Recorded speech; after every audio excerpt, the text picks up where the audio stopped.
जिनमें कभी ठेला लगाने वाला सुप्रीम कोर्ट पहुंचा तो वहीं एक फोन कॉल ने दुनिया के लिए भारत का बाजार खोला। ये मंडे मेगा स्टोरी है इन्हीं 7 किस्सों की जिन्होंने हमें वो बनाया जो हम आज हैं। उत्तर भारत के छोटे से कस्बे जलालाबाद में मोहम्मद यासीन रहता था। सब्जी बेचने वाले यासीन को पता चला कि टाउन कमेटी ने सब्जी कारोबार का इकलौता लाइसेंस हिंदू व्यापारी को दिया है। मतलब यासीन समेत दूसरे सब्जी वाले अब उसे फीस देकर ही सब्जी बेच सकेंगे।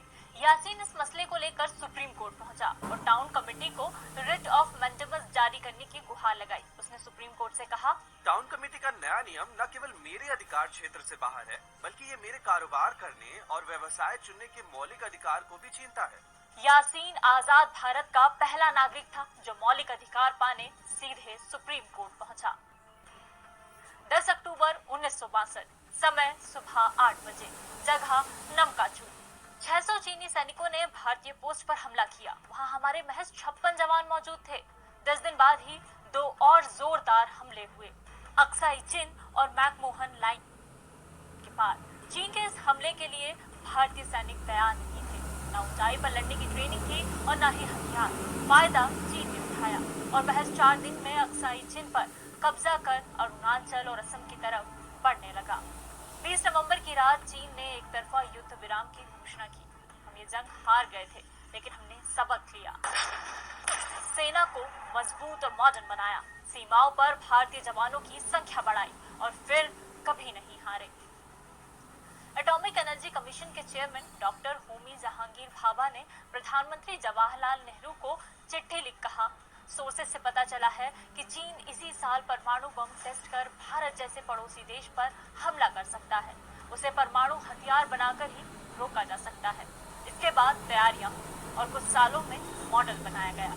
प्रधानमंत्री इंदिरा गांधी देश के सबसे बड़े न्यूक्लियर रिसर्च सेंटर पार्क को देखने पहुंची।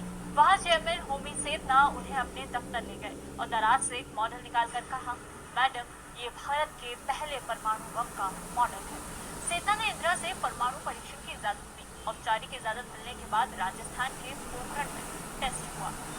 इमरजेंसी के 21 महीने झेलने के बाद 1977 के लोकसभा और विधानसभा चुनावों में जनता पार्टी से कई पिछड़े वर्ग के नेता चुनाव जीते।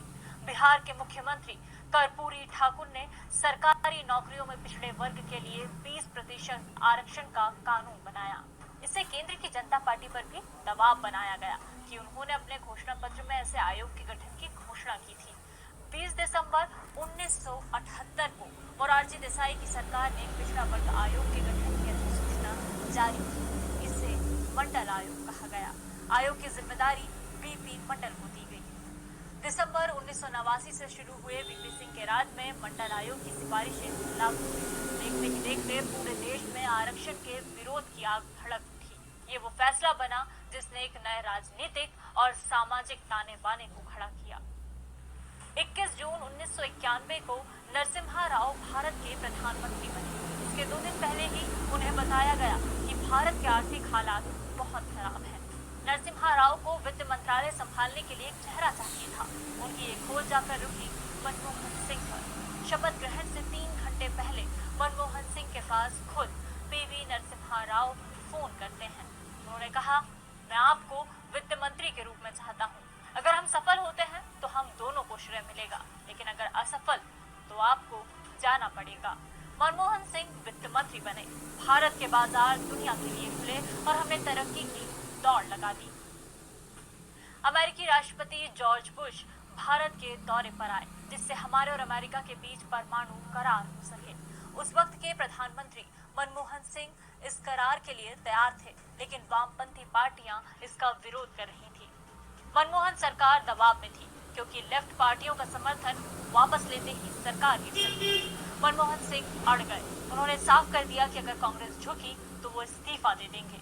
लेफ्ट पार्टियों ने अपना समर्थन वापस लिया और सरकार खतरे में आ गई। लेकिन वक्त रहते मिले सपा के समर्थन ने मनमोहन सिंह की सरकार गिरने से बचा ली और भारत America states civil nuclear agreement पर साइन हुए। इस डील से न सिर्फ भारत अमेरिका के बीच दोस्ती का दौर शुरू हुआ, बल्कि परमाणु भेदभाव भी कम हुआ। 7 जून 2013 को गोवा में बीजेपी राष्ट्रीय कार्यकारिणी की बैठक शुरू हुई। इसमें कई बड़े नेताओं ने शामिल न होने का फैसला किया, क्योंकि बैठक आगामी लोकसभा चुनाव से संबंधित थी और मोदी को बड़ी जिम्मेदारी मिलने वाली थी। इसने साफ कर दिया कि नरेंद्र मोदी को प्रधानमंत्री पद का उम्मीदवार बनाए जाने से न सिर्फ जेडीयू जैसी सहयोगी पार्टियां बीजेपी के अंदर ही कलह मच सकती है। बैठक के आखिरी दिन नरेंद्र मोदी को सेंट्रल कैंपेन कमेटी का चेयरमैन बनाया गया। इस घोषणा के साथ ही नरेंद्र मोदी की पीएम पद की उम्मीदवारी प्रबल हुई और 13 सितंबर 2013 को उनके नाम का ऐलान हुआ और 26 मई 2014 को उन्होंने प्रधानमंत्री पद की शपथ ली। पूर्ण बहुमत वाली मोदी सरकार ने कई बड़े फैसले लिए, जिससे आर्थिक और सामाजिक बदलाव आए। तो ये थी मंडे मेगा स्टोरी आजाद।